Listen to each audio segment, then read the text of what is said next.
And to me, I think for Deloitte, this is an evening about trust. I think it's an important topic for us to talk about. Trust in our institutions, trust in business, trust in particular boards of directors. I'm reminded of the Edelman Trust Observer Index that comes out every year, and I looked at it this year, and I saw that it was as low as 58%, the trust in business, which is relatively low. I think we should all look at that and say, why can't we do better than that? If you look at the issues that we're all dealing with in the world today, these all need business to help solve them. Our infrastructure crisis, our education crisis, our environmental crisis, even what we're dealing with Ebola. You need, I think, business to be involved to help. And we must have trust in business to make this happen. For Deloitte, we are, in a sense, in the business of trust.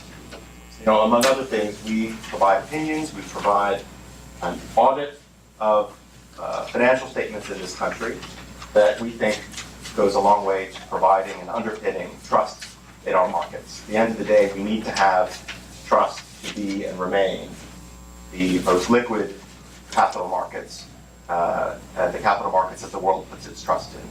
So for Deloitte, this is quite an important thing, and we're very happy to host Common Cause and to host this panel. What I ask you to do tonight is to please be active participants. You're all here, we'll be listening to the panel, but also please ask questions. Don't lean back, lean forward.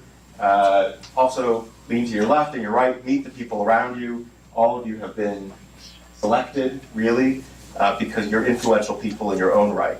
People who I think will make a difference to restoring trust in business and boards in this country. So I hope that you'll join me in enjoying the panel tonight. It leaves me only to introduce our other host for the evening, and that's Miles Rappaport, who joins us today from Washington, I think. Miles is relatively new, since I think March or April, national president of Common Cause. Miles, I think, joins Common Cause from Demos, where he led Demos as president for about 13 years. For those who don't know, it's a New York organization that really is focused on issues of economic equality and inclusive democracy.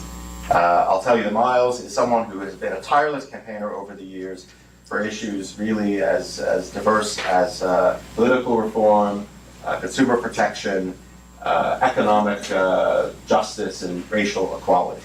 On top of that, if you can believe all of that too, on top of that, Miles was also a public servant for many years as both Secretary of State and a state legislator in Connecticut. So please welcome our other host for this evening, Miles Rappaport. Thanks, Dan, and many thanks to Deloitte for hosting this tonight. I just want to say a few words about Common Cause and why I think it's wonderful that we are sponsoring this, and the discussion that you're going to have tonight, and how it's relevant to our work. I can say this a little bit as a kind of a newcomer. I've only been at Common Cause for 7 months, and what I've discovered is that Common Cause is an extraordinary institution with, I think, a critically important role to play in the discussions, debates, public policy issues that we're going to have with us over the next 5 and 10 years.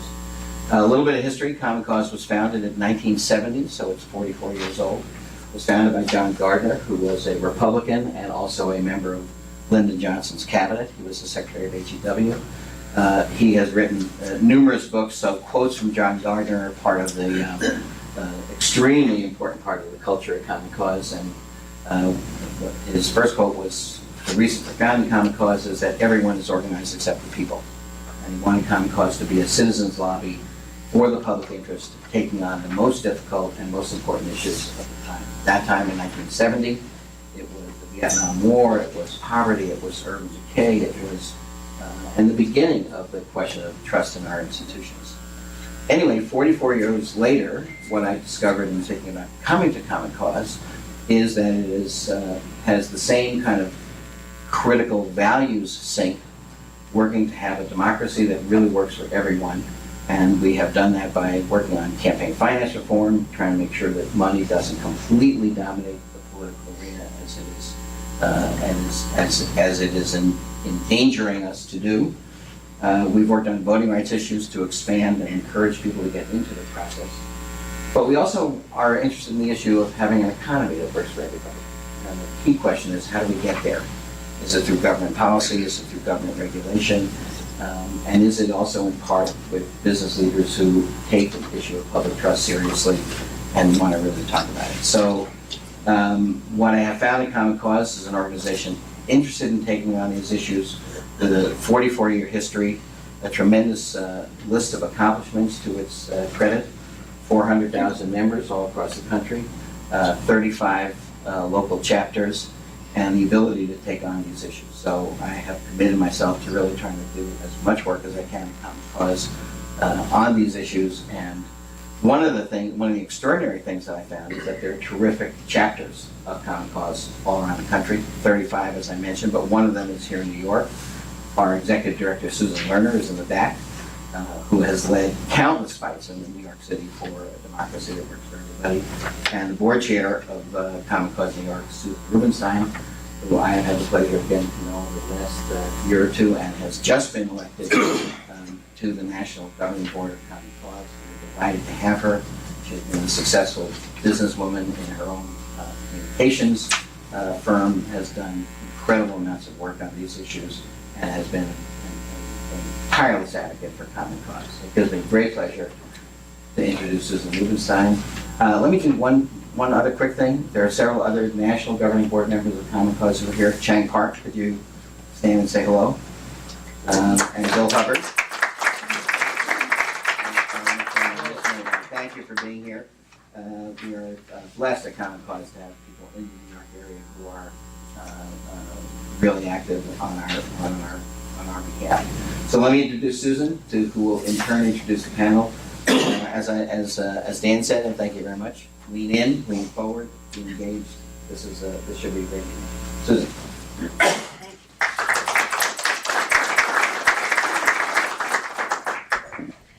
I think this is on, is it?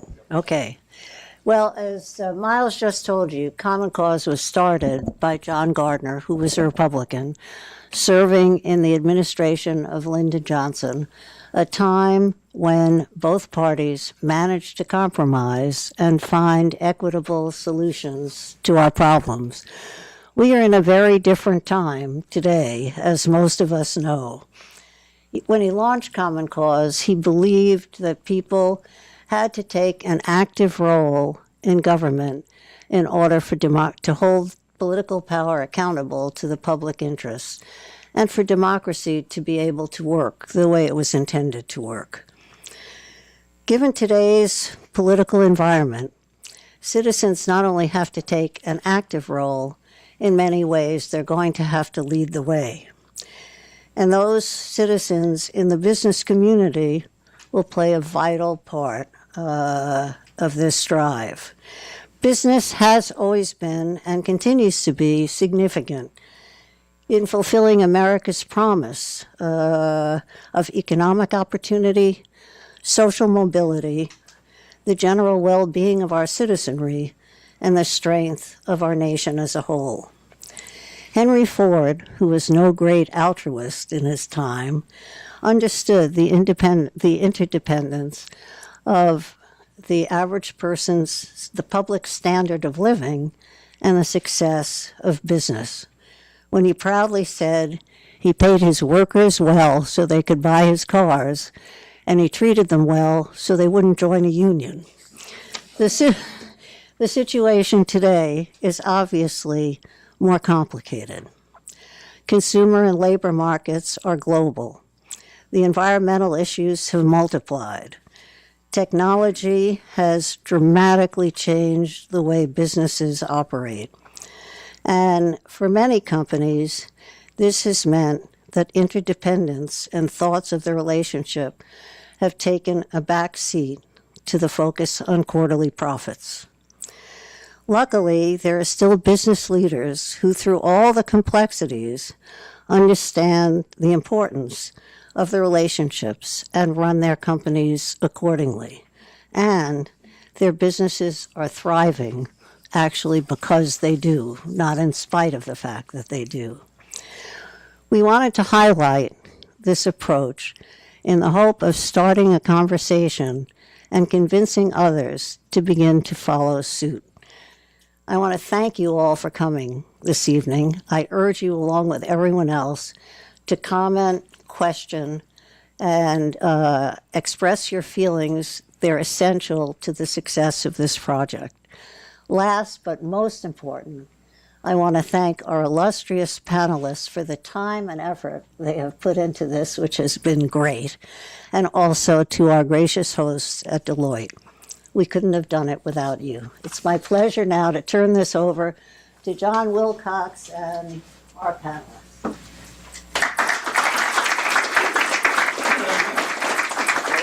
Before John gets up, I forgot my second John Gardner quote, which is completely apropos, so I thought I should say it.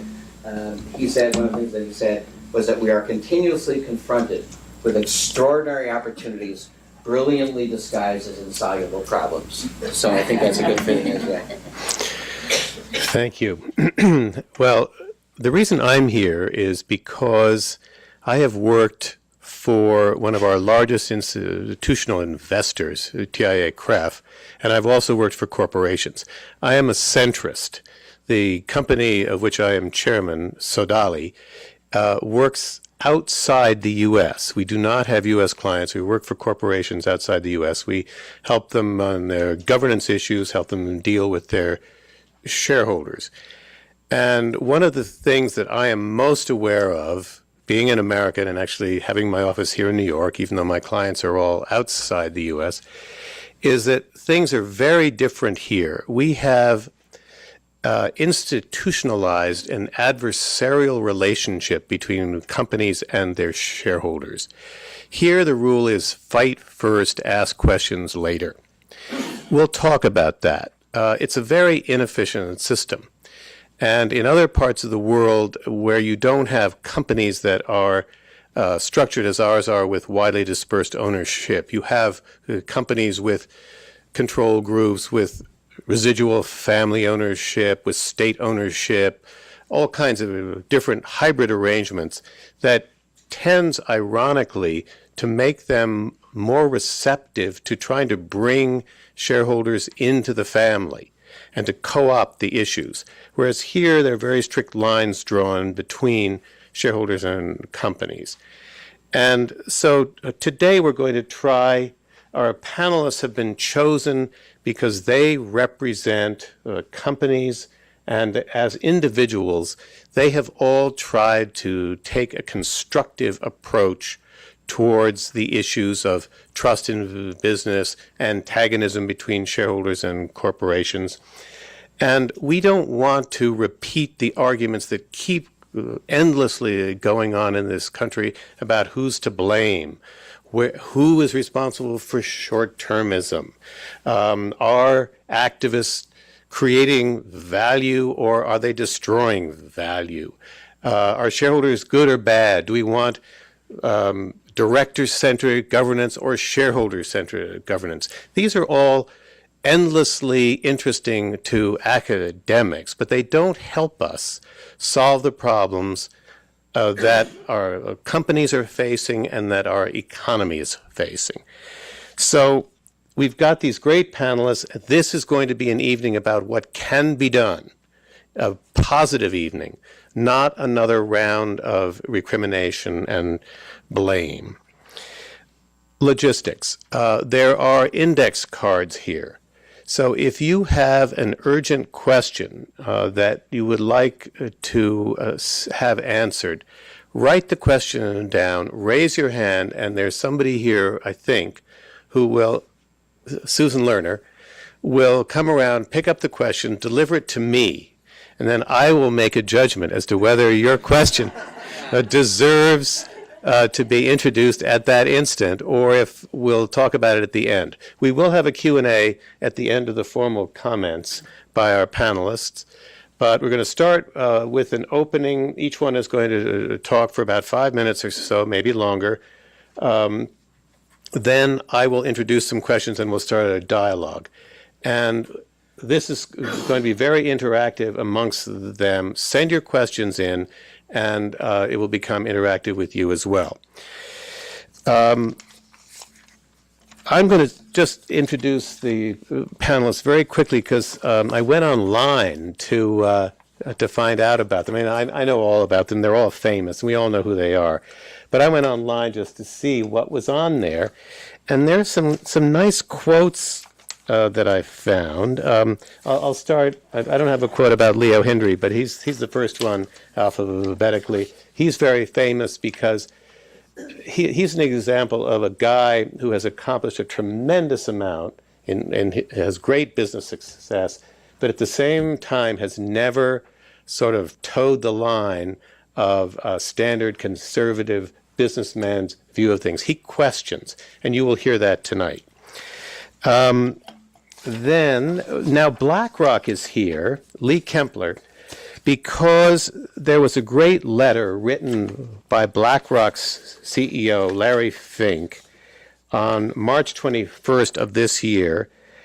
And this letter made me very happy because here was the world's largest institutional investor telling the world, telling companies, and telling other institutions how they thought institutional investors ought to behave, and the fact that there are common objectives that companies and shareholders should have. So I'm just going to read a little bit from this letter.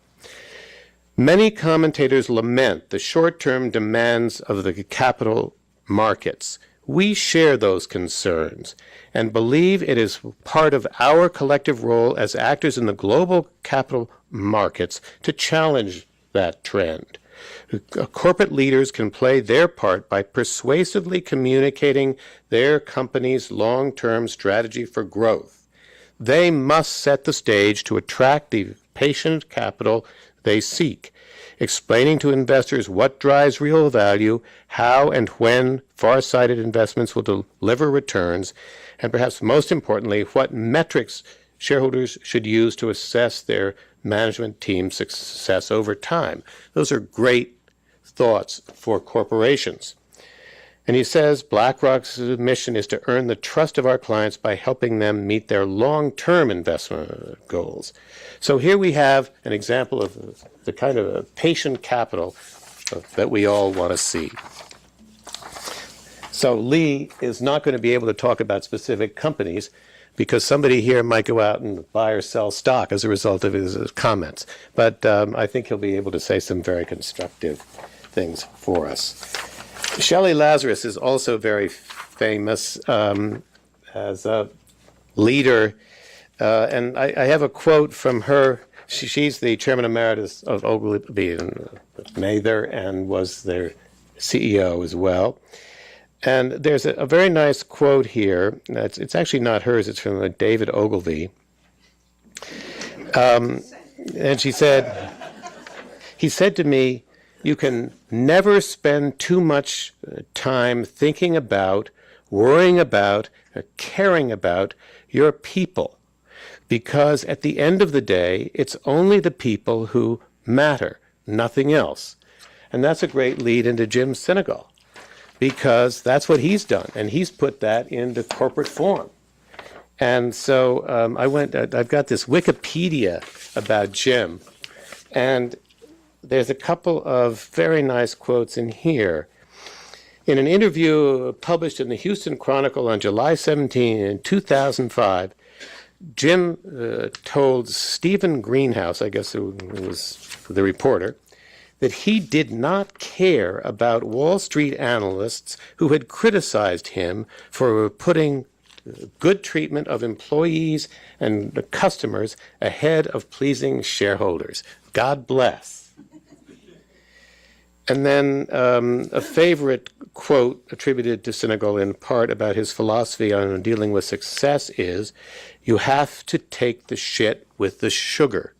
That is also great advice for corporations, I think, because shareholders are very much like customers in the sense that they can be disloyal, very difficult to deal with, and uncomfortable. And when companies have difficult shareholders, They throw money, difficult customers, they throw money at the problem. When they have difficult shareholders, they circle the wagons and they fight. Now, I wonder why. So let's start with Leo, and here's some words of wisdom. Oops. Leo? For me, this is sort of coals to Newcastle. As we heard at the onset, there are more women and men here who address these issues daily than the five of us do. But it's a particular privilege to me because tonight is sort of full circle. In the first month after I had gotten out of business school at Stanford, I met John Gardner. I also met a wonderful fellow, my boss, named Edmund Littlefield, and I met a friend of several of ours up here today named Reginald Jones. And I want to remind us, and I'm going to get back to Reginald Jones here in a bit, but I want to remind us tonight that these issues were not so pertinent, they were not so on the table until around the mid-1980s. For fully a century up until that point, women and men in positions of influence in companies were very comfortable with a sense of responsibility to more than just shareholders. In September 1970, not more than a few months, Miles, after John was founding Common Cause, Milton Friedman concocted a theory called shareholder supremacy. And it became a much acclaimed, for all the wrong reasons, but a much acclaimed article in the New York Times Magazine on Sunday. And he said the only responsibility of chief executives and boards was to the shareholders. And that subsequently became the phrase shareholder supremacy. The reason I bring up Reginald Jones is that in his maiden speech in 1972 as chairman and CEO of the General Electric Company, which I attended in Washington. He gave the same speech twice that day. One we carried on C-SPAN, and one was at the National Press Club. And Reginald Jones said, with all humility, and Shelley knew him well, and John did as well, Wilcox, he said, with all humility, I have, as of today, I have equal and concurrent responsibility to my shareholders, to my employees, to my customers, to my communities, and to this nation that I love so much. Equal and concurrent. And that was something that Ed Littlefield, my boss, and Reg Jones had concocted the formality of that phrase.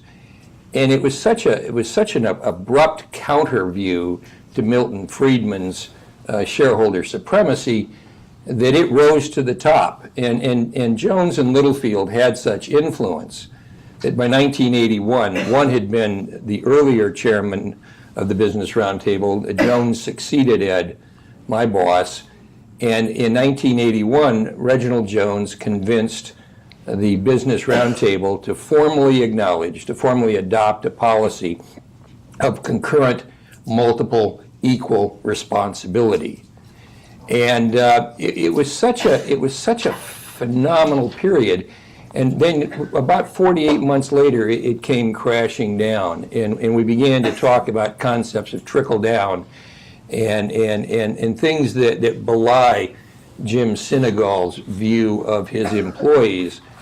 For me, John Wilcox and I have shared this journey here in New York. The only CEO I admire as much as Ed Littlefield and Reginald Jones is Jim Sinegal. I was raised in the Pacific Northwest. I've known Jim and Costco from its earliest days. I've had the pleasure, my undergraduate university was a university that Jim has befriended called Seattle University.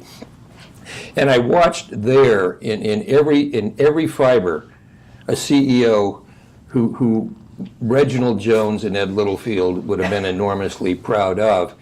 So I want to start by reminding us that this sense of urgency, John, isn't over a long time. It's really just been since the mid-1980s that we've seen this sort of rush. And Miles, some of it was John Gardner on the political side, some of it was Ed and Reginald Jones and John on the corporate side. There are clearly things we can do to sort of advance this.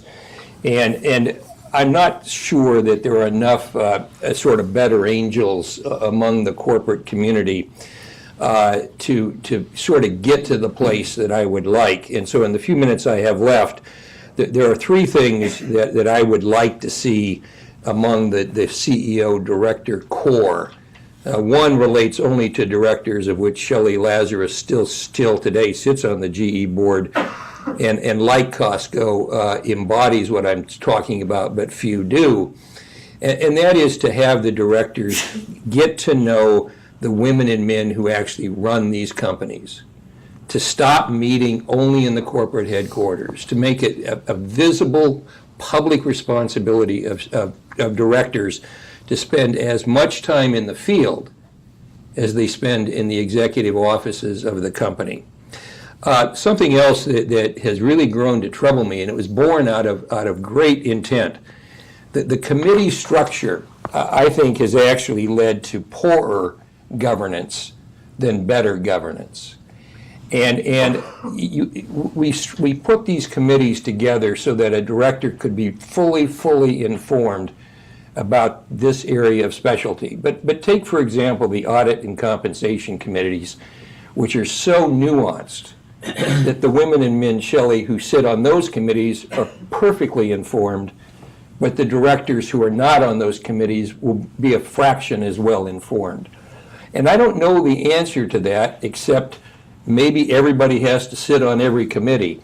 But if you really are frank about what's happening in the corporate arena, in the corporate boardrooms, these women and men in whom we have placed so much trust are surprisingly uninformed by the structures we impose on them. We don't let them go to the field with regularity, and as I said, we sort of corral them in committees that are perfect for the committee member, but less perfect for everybody else.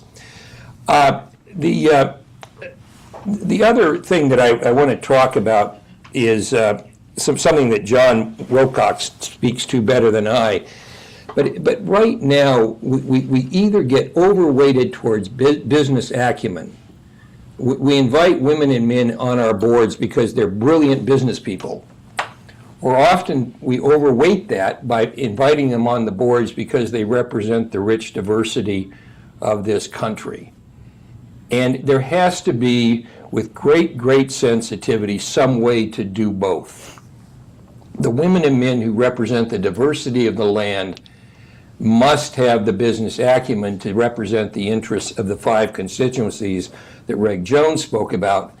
But the women and men who come on for their business acumen have to have, if they don't have it intrinsically, they have to wear it on their sleeves, the imperative of nurturing the diversity of this country. John says, and I'm going to, actually, John, if I might, these are more subjective criteria, but they're very difficult as a consequence to measure. But John describes a world of character, of diligence, of work ethic, willingness to challenge established assumptions, and especially important, a willingness to sort of manage laterally, to communicate laterally, to influence laterally. And we don't do that. We pick the smartest or the most diverse, but not always the most diligent, the most character-filled. I wrote a book a few years ago, and I spoke about Jim Sinegal in that book as I spoke about Ed Littlefield and Reginald Jones. It was a book about the attributes of what I thought might be, perhaps should be, a great CEO. I think in hindsight, I would close by saying, John, that I think there are articulated attributes for a great director that have to run hand in hand with great CEOs. And I sit here tonight, and I will look down the aisle or down the table here later.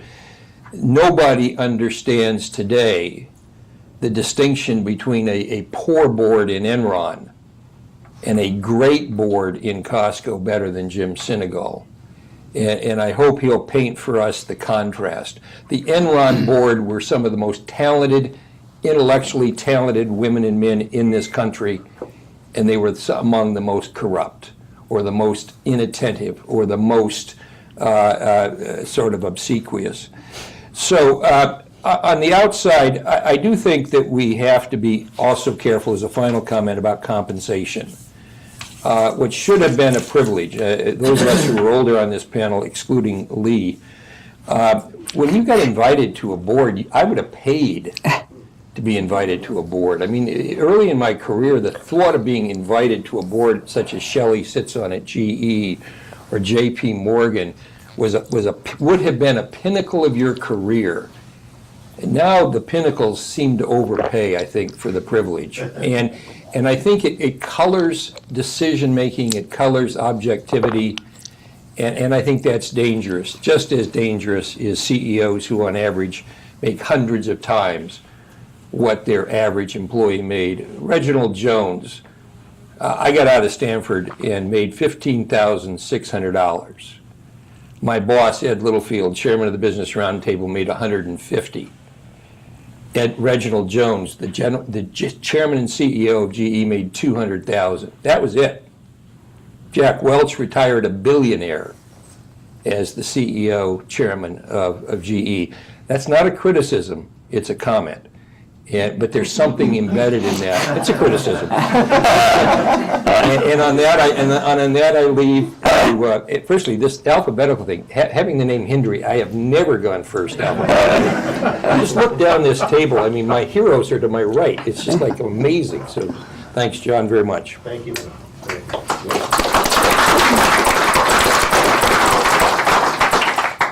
Shall I just dive in? Thanks, all of you, for coming. Thanks for having me on the panel. BlackRock, as John said, is the largest asset manager in the world. So as an asset manager, you can think of our interest in this as being able to invest on behalf of our clients in companies that will reward long-term commitment. That's sort of the bottom line, right? And trust, the topic for tonight, and trust in business is obviously a very important part of being able to make that long-term commitment. And we think about trust across all of the elements in the kind of corporate ecosystem, right? So let me touch on a few.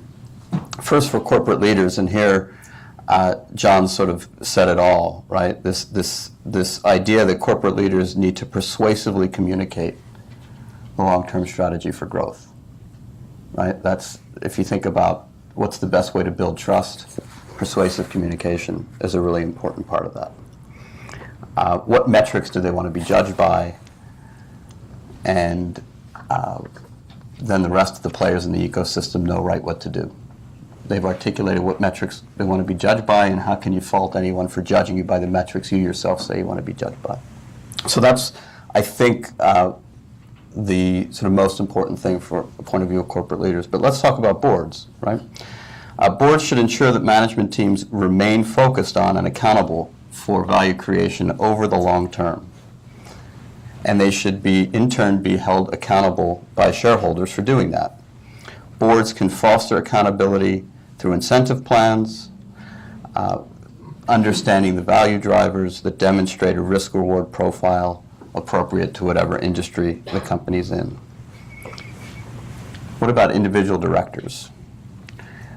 How many of you are directors or aspire to be directors of public companies? We all aspire. Well, at those prices, yeah. Right? So consider this, right? The average tenure of a private corporate board member is longer than the average tenure of the CEO. Right? So when you think about corporations acting for the long term, how can you think about that without thinking about individual directors keeping that in mind and making sure that management is behaving in that way, right? So that's, I think, the most important thing. Corporate individual directors should ensure that their succession planning manages the balance between the company's current needs and the longer-term needs. In identifying potential candidates, you touched on this, board should take into consideration the diversity of experience and expertise of the current directors and what you need to add to that mix. Right? You need to have the expertise on the board to do all of these things, right? So if you think about what corporate leaders, the management of the companies need to do, what boards and individual directors should want to do, the other piece to this is transparency, right? And I think this gets at maybe something, John, we'll talk about a little later, but transparency around all of these things is a key component of the role of management, the role of boards, and I think a key component in building trust. So if you think about why is trust low? Well, how wouldn't it be? Think about what the general public hears about and sees from management teams and from boards, right? It's not exactly the most inspiring and persuasive communication that many management teams and boards give to the public. So thinking about ways to be more transparent is important. Corporate leaders need to balance the many competing demands on their companies with an eye toward today and tomorrow. They have to drive near-term performance while simultaneously making those investments in the longer term. And maybe we'll get to this later, but if the whole issue around are companies these days really investing for the longer term, if you look at stock buybacks and all the rest, I think it really raises the question of whether we're doing, as an ecosystem, we're doing what we should be doing in that regard. So I will leave it there and leave the rest for later, I hope. Thank you, Lee. So I'm so glad to be here tonight so I can share my frustration because I am very frustrated about the way the public views companies and boards, and I don't really have a good solution, and I'll come to that after, but I just wanted to start off why I'm particularly agitated about this now. There was a study that just came out about 10 days ago. It was done by the pollers for election, and it's a very broad survey among likely to vote, those likely to vote. So that's the cohort. When they were asked about the obstacles to the economy, of all the things they cited, 51% of the voting public cited unethical business behavior. 51%. When it comes to CEOs, the news is worse. Only 32% of likely voters have a favorable view of CEOs. 58% of the American public, as of last week, has an unfavorable view of CEOs. And here's the worst part. I'm reading here. When people are asked whether they think CEOs make an effort to ensure their companies have a positive impact on the country as well as being profitable, or do they just focus on stockholders and salaries and don't care about the country? 64% believe that CEOs only care about stockholders and salaries, while just 29% thought CEOs were concerned about the country as well. So here's my frustration.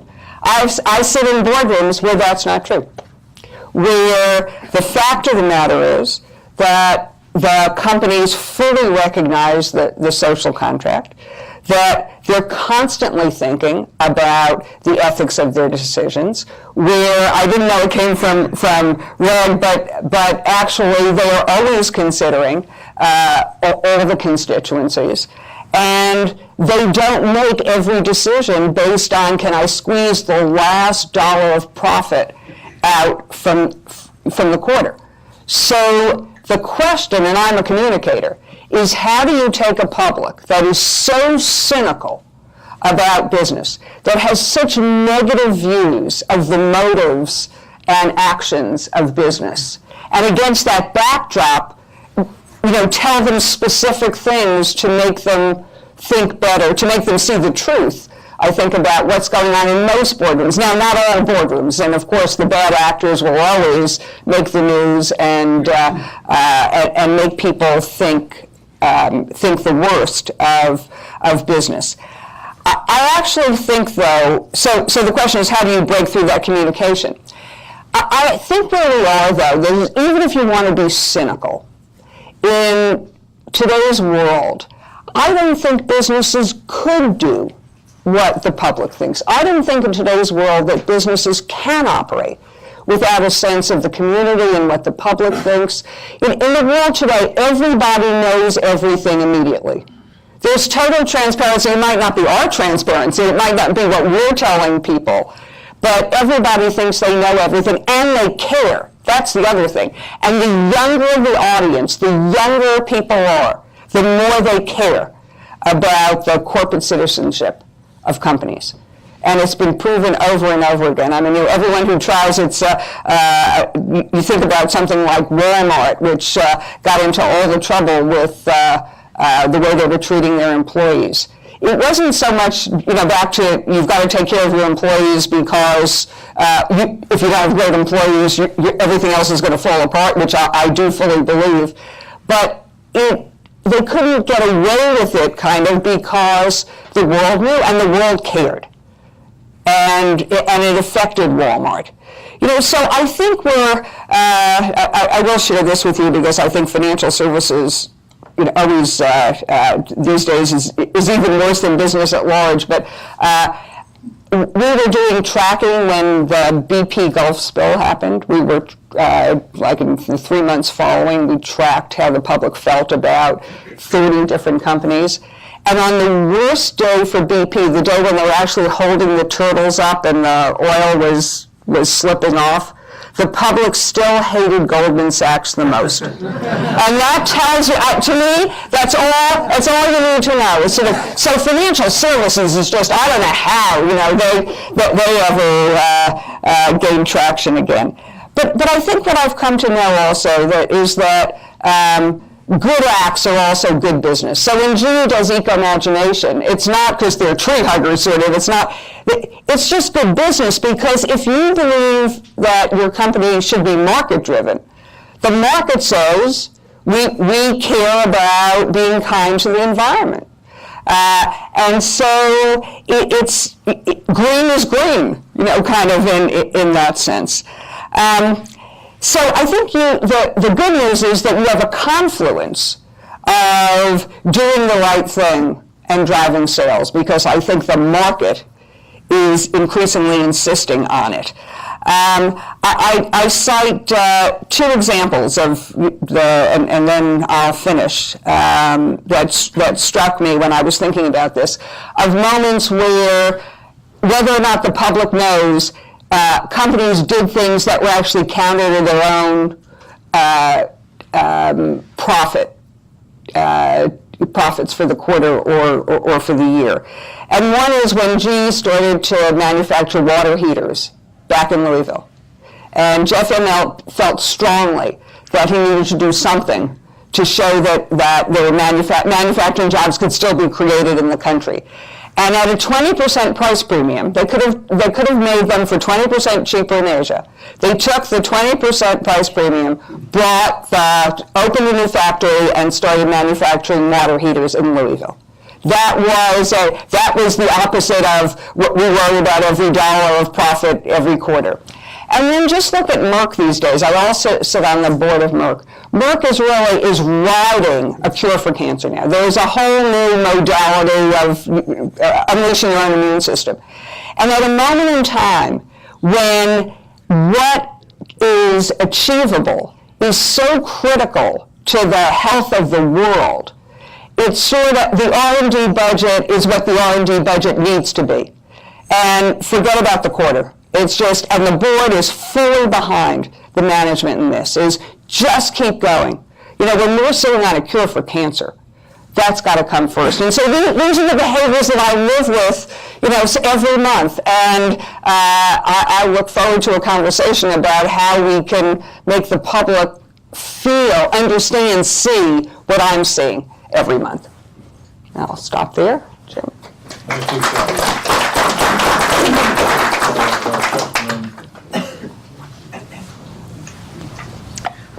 I have to come up here because, well, first of all, I got to turn this on.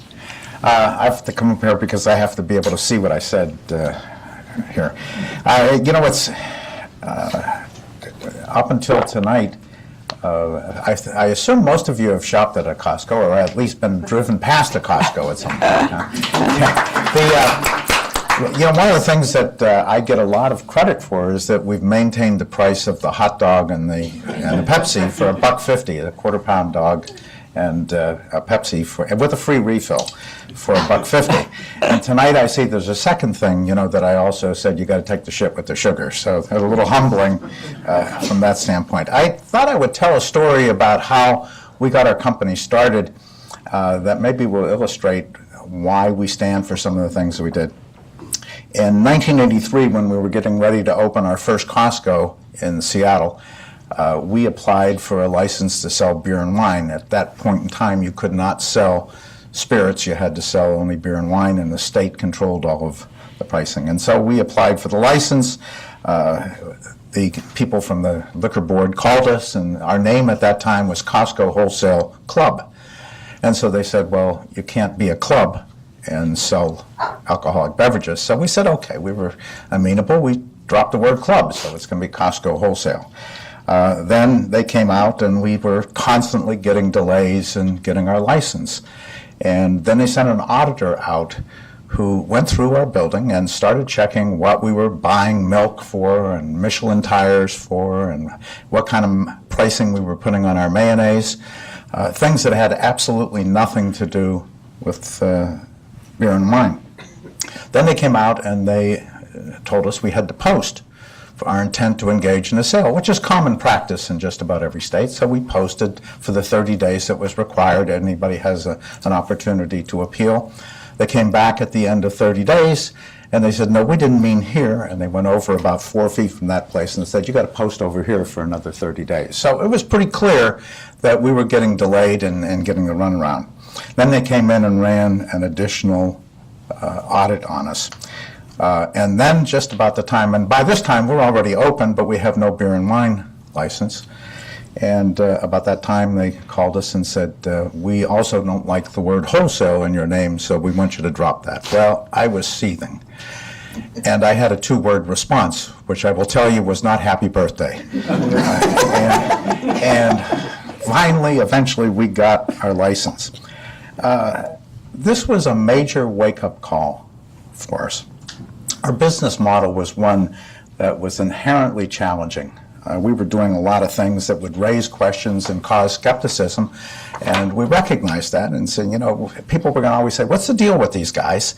They got these great big cavernous warehouses, they got forklifts running all over the place, stuff stacked up to the ceiling, they're charging, of all things, they're charging you a fee to come in and shop. Who ever heard of such a crazy thing like that? What's the deal? Probably there's no guarantee on anything that you purchase. Probably they're not paying their employees any money at all. Probably they'll be lucky if they're in business 6 months from now. There's a lot of risk in shopping with people like this. So we looked at it and we said, this made us focus on it. And we systematically sat down and said, what are we going to do to overcome every objection that anybody would have in shopping with Costco? Well, we said the first thing, we're going to carry nothing but the highest quality merchandise available to us. There will be, as a matter of practice, no seconds and no irregulars anywhere in our company, as a matter of company policy. We were going to refund and have the best refund policy of any retailer in America. Anybody was dissatisfied with anything that they bought from Costco, they could bring it back and get a refund on the spot. And additionally, we'd get a refund in their membership anytime. They could be a member for 11 months, and if they said to us, I'm no longer happy, we'd refund the entire charge that we charged, the fee that we charged them. We went through systematically, as I say, looking at all that. We decided that we were never going to engage in any strong language and trying to use superlatives in describing the merchandise or anything that we did. We weren't going to do that in our advertising. That was easy because we didn't advertise anyway. But we went through. And then lastly, we said we're going to pay our employees the highest wages in retail, that nobody will ever be able to say to us that we're making money off the backs of our employees. So we designed a package with benefits to overcome that. And we looked at that and we said, essentially there are 4 things that a company has to do. It's obligations. The first thing is you got to obey the law. The second thing is you got to take care of your customers. The third thing is you got to take care of your people. And the fourth thing is you have to respect your suppliers. Pretty much in that order. Obey the law, take care of your customers, take care of your people, and respect your suppliers. And if you follow those four rules, pretty much, as I say, in that order, you'll do what you have to do as a public company, which is to reward your shareholders. We think it's possible to reward your shareholders short term by not paying attention to those things, but eventually you're going to stub your toe pretty badly if you're not looking at all of those things. Now, I don't think there's any question that that aspect was pretty much in our DNA. After all, many of us had gone to work for a fellow by the name of Saul Price, who was a legend in the retail business. Maybe not a legend in your minds, but in the retail business, he was considered one of the brightest minds in retailing in the 20th century. Smartest man I ever knew, also probably the toughest man I ever knew, and my mentor for all those years. To give you an idea of how good he was, the great Sam Walton said, "I have learned more and stolen more ideas from Saul Price," and then he amends it and says, I like to use the word borrowed, more ideas from Saul Price than any man that I've ever known. So Saul was a very unusual person, not only a tough businessman and a very smart businessman, but he taught us that business was more than just making money, that you had a contract with the communities where you do business, and that you have to live and understand what that contract was. And so that social contract was a process that we used in terms of developing our own business. We became more resolute than ever. We understood that people were going to ask questions about us and be skeptical about our business. If I could find that auditor who came in and was checking the price on the milk and the eggs and everything, I would thank him. And I mean it, because it made us a better company. We became a better company as a result of that experience that we had at that point. We've had pushback over the years. We've had people who have come in and told us that not everybody has loved what we're doing. Many analysts have indicated that they come in and they tell us, I think you should raise the price on this bottle of wine. Instead of selling it for $27.99, what's wrong with $33.99? Or you're perhaps paying your people too much money. We get that and got that very early on in our business. They told us how we should run it. One analyst made the comment and said it's better to be a Costco employee and a Costco customer than it is a Costco shareholder. And that became a mantra that we had to listen to for years. Has our board been supportive? Absolutely. We've had some great board members. Some of you may know, Charlie Munger. I'm sure everybody knows Charlie Munger and everybody in the world. Tony James, who's the COO of Blackstone. Dan Evans, who's a two-time governor and two-term senator, U.S. senator from the state of Washington. Bill Gates, who is the father of the Bill Gates. Sue Decker, who's the former president and CEO of Yahoo. So we've had some great board members. And just the other day, to give you an indication, one of our board members, and we pay our employees very well, asked us, he said, well, how are we doing in Mexico? Are we abiding by the same rules in Mexico, or are we using different rules because it's outside the country? Imagine, that's coming from a board member asking us that question.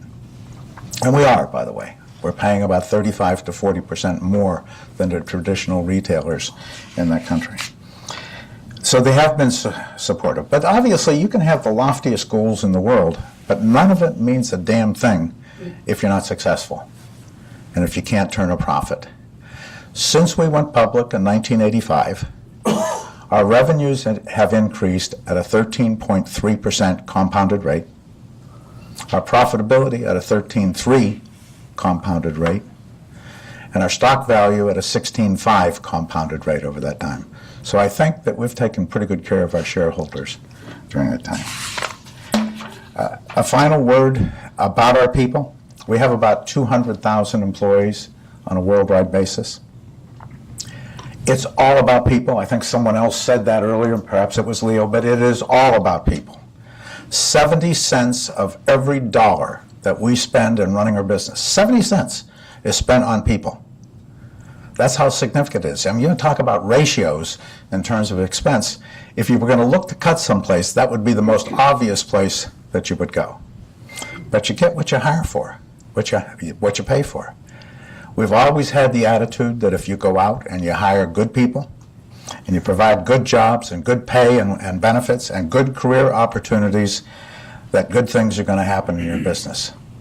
And we've taken that position ever since we started. The average employee working on our floors in the U.S., an hourly employee is making about $22 an hour, which is, if you know anything about the retail business, you know that's a big number, and it's well above the minimum wage there. When 2008 came about, we were looking at our contract, and our executive management team, made up of 16 people, discussed, what do we do? It's 2008, the whole world is falling apart, and yet our contract with our people, we have a book that we put out for our people, and it was time for us to review the wages. It was interesting that in the whole course of the discussion, the whole thing revolved around how much should the increase be. Never once did anybody in that room say, maybe we don't have to give an increase this year. Maybe we can hold the wages where they are. That's because it's part of the culture of our company. We promote from within. Every employee has an opportunity. Everybody is included. We promote almost 100% from within our company. We grow our own people in our organization. Our turnover, after employees have been with us for a year, after a year's employment, our turnover drops to less than 5%. That's also unheard of in the retail business. So, you know, we take great pride in the fact that we can pay those wages, that we can get that, and it really is a sense of accomplishment that we can get that type of creativity. We have to be very clever in our business to out-efficiency everybody else because we're paying those kind of wages. We're paying twice what the competition is. So I would leave you with this thought. It is not altruism. It is simply good business. It is simply good business to do that because you get good people. And if you think about that, and unfortunately, I go and I speak at about 15 universities a year at business schools. And I'm always very upset when I hear people use concepts like exit strategy there. You're supposed to be building a business to be around for a long time, not thinking about the most important thing, which is how do you get out of this thing at some point. Thank you very much.